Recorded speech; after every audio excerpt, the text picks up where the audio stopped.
Hi everyone, welcome to the learn flex. आज की इस वीडियो लेक्चर में मैं आपको मज़ीद एक अकाउंटेंसी कॉन्सेप्ट के बारे में बताऊंगी जो है पीरियोडिसिटी कॉन्सेप्ट।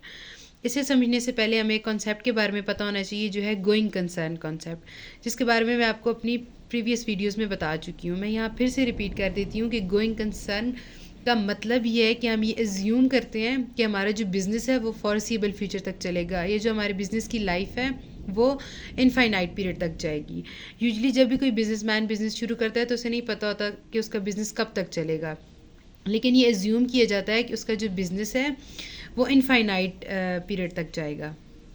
अब फॉर एग्ज़ाम्पल हमारा जो बिज़नेस है उसकी लाइफ हम ये एज्यूम करते हैं कि उसकी जो लाइफ है वो 50 साल है। तो अब हमें अपने जो बिज़नेस के एंड रिजल्ट्स हैं उन्हें देखने के लिए 50 साल तक इंतज़ार तो नहीं कर सकते। तो हम आफ्टर एवरी इंटरवल अपने जो बिज़नेस की फ़ाइनेंशियल पोजीशन है या उसकी जो प्रॉफिट लॉस है वो कैलकुलेट करते हैं या उसे कैलकुलेट कर सकते हैं। तो इसी को हम पीरियोडिसिटी कॉन्सेप्ट कहते हैं। See this concept say that break the life of a business into equal pieces are each of these pieces known as accounting period. मतलब हम अपने बिजनेस की लाइफ को इक्वल पीरियड में ब्रेक कर देते हैं, जिसे अकाउंटिंग पीरियड कहा जाता है। An accounting period is the internal interval of a time at the end of which the income statement and financial position statement are prepared.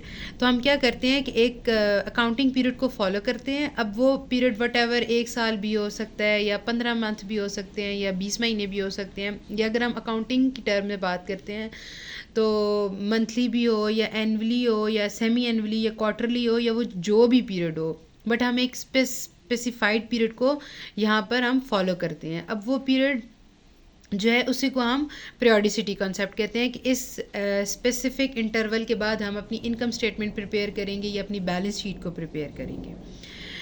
Next, according to this concept accounts should be prepared after every period and not at the end of the life of entity.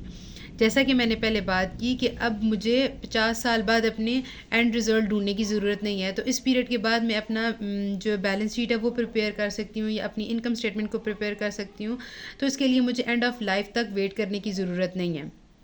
मैं एक specified period जो usually जो generally जो use होता है वो 1 साल है, उसके बाद मैं जो है अपनी इनकम स्टेटमेंट भी प्रिपेयर कर सकती हूँ और बैलेंस शीट को प्रिपेयर करके अपनी जो फाइनेंशियल पोजीशन है उसे देख सकती हूँ। Usually this period is a 1 calendar year. मतलब जनरली जो पीरियड वो यूज़ होता है वो 1 साल का होता है। पहले लोग ऐसे करते थे कि मैं जनवरी से दिसंबर तक ले लेते थे 12 महीनों का टाइम, या सितंबर से लेके अक्टूबर तक अगले साल के अक्टूबर तक कर लेते थे, या 13 अगस्त से लेके 14 अगस्त तक कर लेते थे। लेकिन अब गवर्नमेंट ने, मतलब लोग डिफरेंट डिफरेंट अकाउंटिंग पीरियड को फॉलो करते थे, लेकिन अब जो है गवर्नमेंट ने फ़िक्स कर दिया है। हम जो है वो अकाउंटिंग पीरियड जो यूज़ करते हैं वो है 1 July of a year to 31 June of a next year. मतलब अगर हमने अपनी जो बुक्स ऑफ अकाउंट हैं वो 1 जुलाई को शुरू की हैं तो हम उसे 31 जून तक ख़त्म कर देंगे, और उसके बाद फिर हम लोग अपनी फाइनेंशियल पोजीशन को प्रिपेयर करेंगे, सॉरी इनकम स्टेटमेंट को प्रिपेयर करेंगे और अपनी जो बैलेंस शीट है वो बनाएंगे।